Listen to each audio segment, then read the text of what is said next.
Лишен од слобода 37 годишен кочанчанец кој ноќеска оперирал во Кочани, крадел од продажни објекти и барака собственост на општина Кочани, во која се наоѓале повеќе канцеларии.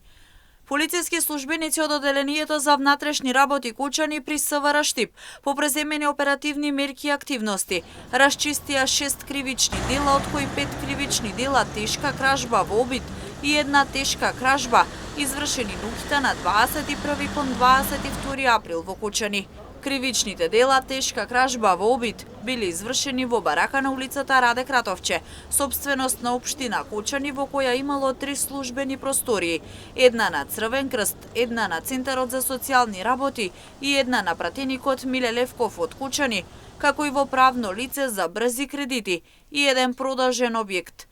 Кривичното дело тешка кражба е извршено во продажен објект од каде сторителот одзел каса со пари.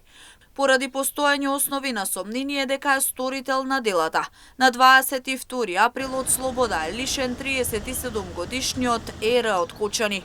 Во службен разговор со осомничениот, тој ги признал сите кривични дела, дополнително признал дека извршил и 5 тешки кражби и една кражба извршени на почетокот на април 2024 година, исто во Кочани. По документирање на случаите против него ќе бидат поднесени соодветни кривични пријави.